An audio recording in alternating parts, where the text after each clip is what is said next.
your mid-year review. Now, what exactly do I mean by that? I'm talking about your goals, be they personal or professional.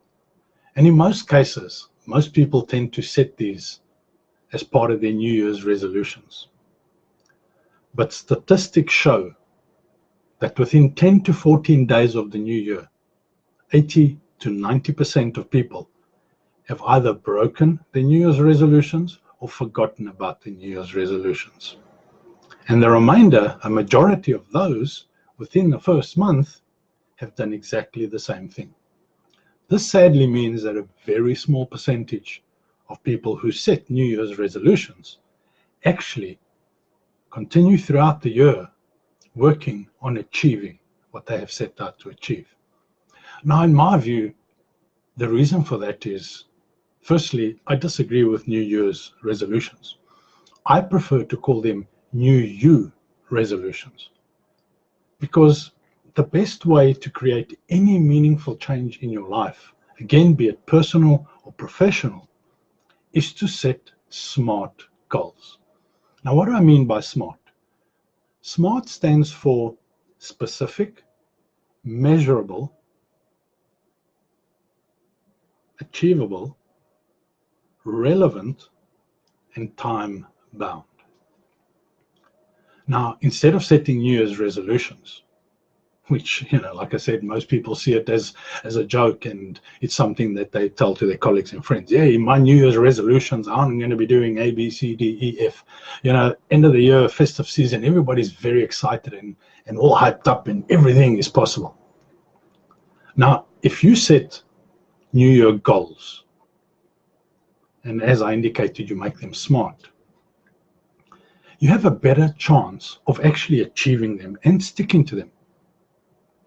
The first thing you need to do is to be very, very clear why it is this goal is important to you.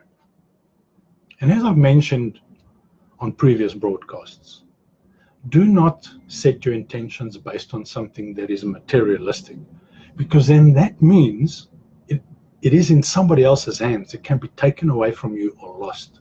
Set your intentions based on what it would feel like to achieve that goal.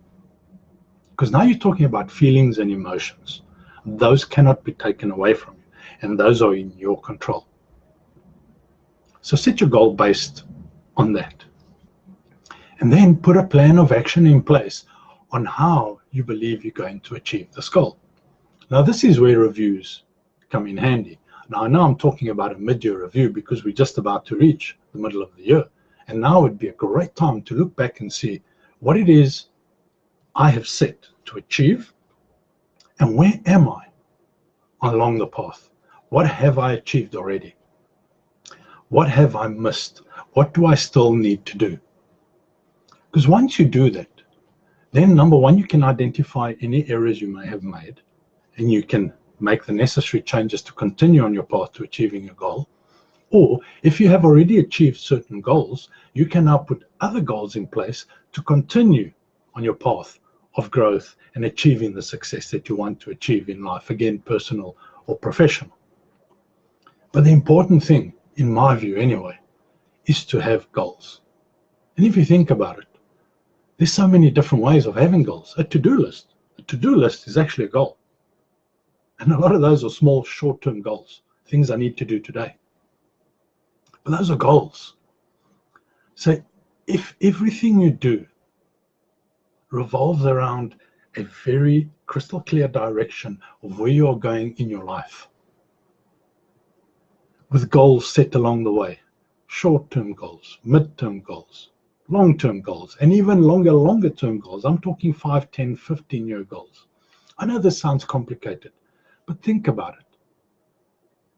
Meaningful change, lasting, meaningful change in your life is created by having structure, plan, taking action, and then reviewing the results to determine if the action that you have taken has actually moved you towards achieving the success that you want, achieving the goal that you want to achieve. I tend to do daily reviews, weekly reviews, monthly reviews, But I would recommend you do what is comfortable for you. Again, it depends on the type of goals you're talking about. If your goal can be achieved within a month, then I would say have weekly reviews. You have 3 opportunities to make any adjustments or changes, obtain any additional information that you may require, education, support, mentorship, guidance, you name it, to be able to assist you along the path of achieving those goals. And our goals are set for us to grow, for us to continue learning and achieving success. So there's nothing wrong with looking for advice, support, mentorship, guidance. But whatever you do, never, ever, ever give up on your goal.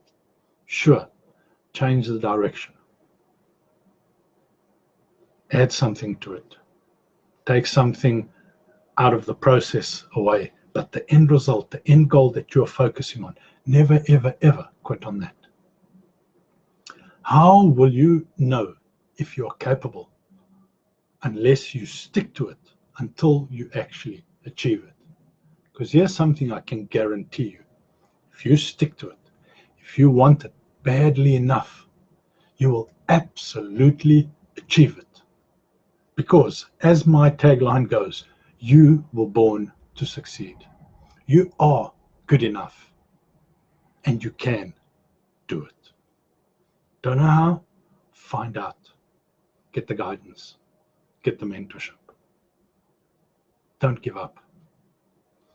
Don't give up on your dreams. Remember, your dreams are showing you what you can achieve if you have the courage to follow them. Follow your dreams. They're there for a reason. And the reason is for you to live a happy, fulfilled life based on your purpose. I hope you found that useful. I hope I've encouraged you to do a mid-year review. If you found that you've given up on some of your goals, is a perfect opportunity to put them back in place. Don't judge yourself. Whatever you do, don't judge yourself. What's in the past is in the past. You can't change that. But you can change what you do now to affect what's going to happen tomorrow. Let go of the past. Engage in the present. Believe in the future. Because you deserve it.